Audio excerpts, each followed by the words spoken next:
Ya, shalom sahabat-sahabatku. Renungan kita pada hari ini saya berikan judul Kehidupan Kekal Lebih Berharga Daripada Dunia. Matius 16 ayat 26 berkata, apa gunanya seorang memperoleh seluruh dunia tetapi kehilangan nyawanya? Dan apakah yang dapat diberikannya sebagai ganti nyawanya? Dalam kisah klasik The Midas Touch, Raja Midas itu dianugerahi kekuatan untuk mengubah segala sesuatu yang disentuhnya menjadi emas. Awalnya Raja Midas memang sangat senang dengan kekuatannya itu. Karena apa? Karena dia bisa mengubah barang-barang yang biasa menjadi benda-benda yang begitu berharga. Namun dia segera menyadari bahwa kekuatannya itu memiliki konsekuensi yang cukup mengerikan. Kenapa? Karena dia tidak bisa lagi menikmati makanan atau minuman, karena mereka berubah menjadi emas ketika berada dalam mulutnya. Dia bahkan tidak bisa menyentuh putrinya sendiri karena dia berubah menjadi patung emas yang dingin dan tidak bernyawa. Akhirnya Raja Midas menyadari bahwa kekayaan itu tidak sebanding dengan yang namanya cinta, kasih sayang, dan kenikmatan hidup yang sederhana. Matius 16 ayat 26 menyampaikan pesan yang serupa.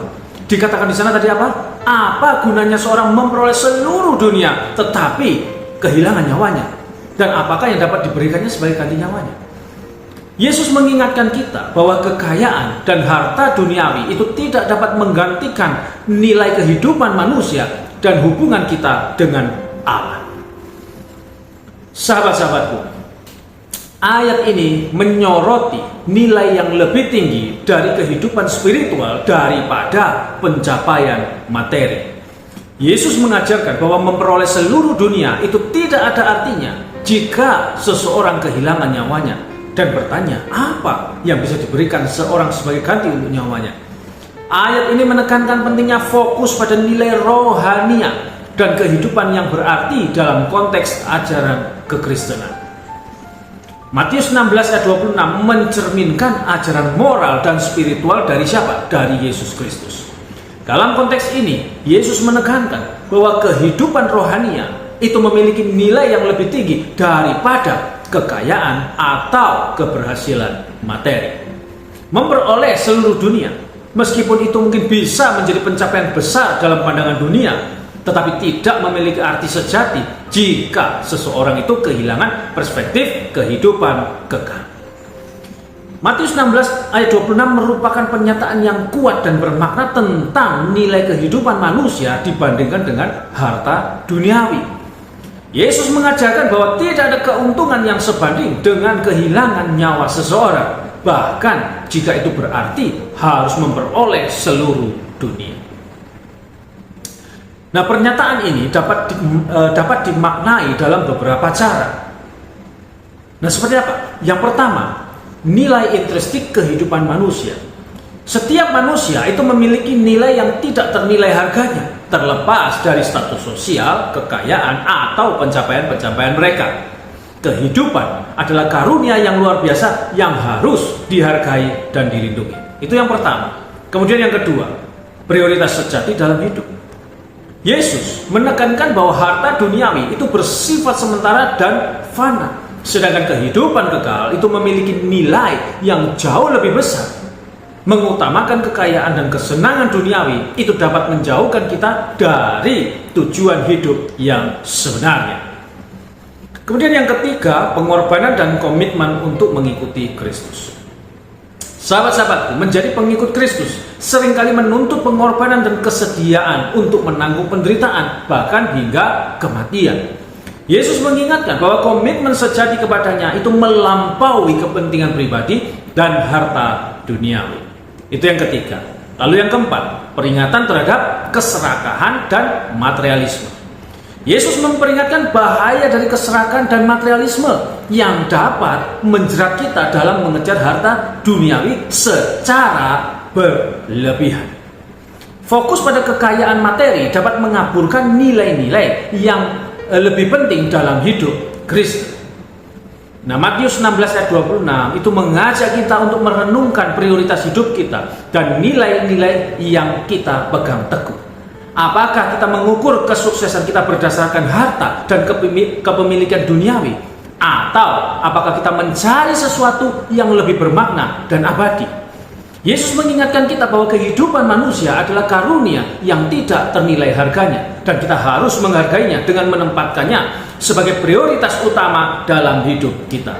Jadi jelas bahwa Yesus menyoroti pentingnya menjaga nilai-nilai spiritual, moral, dan etika dalam hidup, serta menjauhi keserakahan dan pencarian materi yang tanpa batas. Jika kita berbicara tanpa batas, lalu pencarian tanpa batas itu sendiri seperti apa? Pencarian materi tanpa batas itu adalah upaya untuk memperoleh kekayaan dan kesenangan duniawi secara berlebihan. Orang yang mengejar materi tanpa batas akan selalu merasa tidak puas. Tidak puas dengan apa? Dengan apa yang mereka miliki.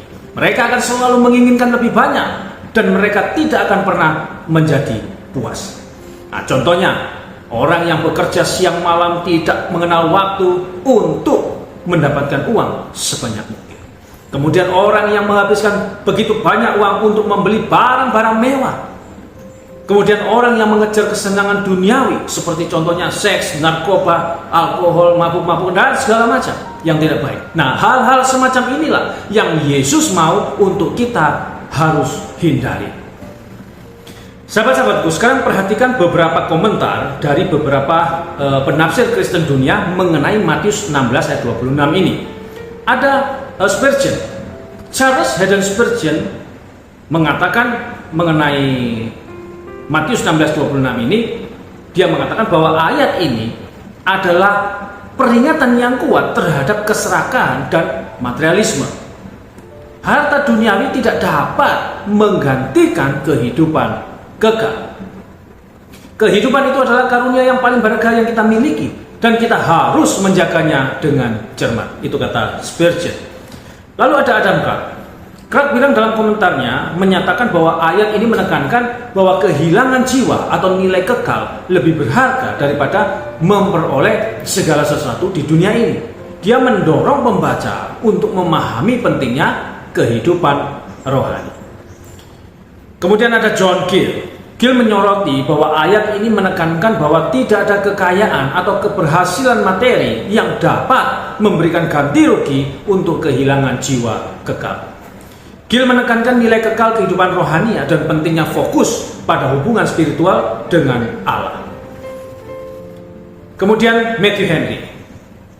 Dalam tafsirannya, Matthew Henry menyatakan bahwa ayat ini mengingatkan kita untuk memprioritaskan nilai-nilai kekal daripada pencapaian-pencapaian dunia yang bersifat sementara.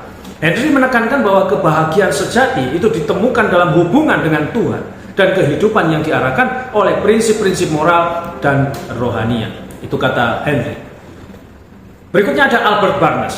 Barnes menafsirkan ayat ini dengan menekankan bahwa Yesus ingin menyadarkan orang akan ketidakseimbangan jika mereka terlalu fokus atau fokus terlalu berlebihan pada pencapaian materi tanpa memperhatikan nilai-nilai kekal. Barnes menyoroti bahwa hubungan dengan Allah dan kehidupan sesuai dengan kehendaknya adalah yang paling bernilai. Nah, sekarang coba perhatikan sekali lagi beberapa tafsiran yang jauh lebih spesifik dari beberapa penafsir Kristen dunia mengenai kata dunia dalam ayat nas yang kita baca tadi.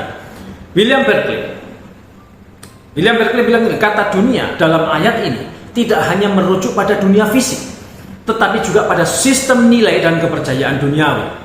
Yesus mengajarkan bahwa kita harus melepaskan diri dari sistem nilai dan kepercayaan duniawi ini jika kita ingin memperoleh kehidupan kekal. Kemudian ada John Calvin. Calvin bilang, kata dunia dalam ayat ini dapat merujuk pada segala sesuatu yang bersifat sementara dan fana. Harta, kekuasaan, dan kesenangan duniawi semuanya bersifat sementara dan fana. Kita harus melepaskan diri dari segala sesuatu yang bersifat sementara atau fana jika kita ingin memperoleh kehidupan kekal. Itu kata Calvin. Kemudian ada Bruce. Bruce mengatakan bahwa kata dunia dalam ayat ini dapat merujuk pada segala sesuatu yang bertentangan dengan kehendak Allah. Jika kita mengejar sesuatu yang bertentangan dengan kehendak Allah, maka kita akan kehilangan nyawa kita. Itu kata Bruce. Jadi jelas, Matius 16 ayat 26 tadi adalah ayat yang sangat penting dan bermakna bagi kita orang yang percaya atau orang Kristen. Ayat ini mengajarkan kepada kita tentang nilai kehidupan manusia, prioritas sejati dalam hidup, pengorbanan, dan komitmen kita untuk mengikuti Kristus, serta bahaya dari keserakahan dan materialisme. Jadi kesimpulannya, pesan dari ayat nas kita tadi adalah mendorong kita untuk memprioritaskan kehidupan kekal dan melepaskan diri dari ikatan kekayaan dan kesenangan-kesenangan duniawi yang bersifat sementara. Mengikuti Kristus memang menuntut suatu pengorbanan, tetapi pengorbanan itu sepadan dengan kehidupan kekal yang menanti. Amin. Haleluya. Amin. Kiranya firman Tuhan dapat dipahami, memberi pencerahan, menambah pengetahuan kita, menjadi berkat bagi kita semua. Terima kasih. Tuhan Yesus memberkati. Shalom.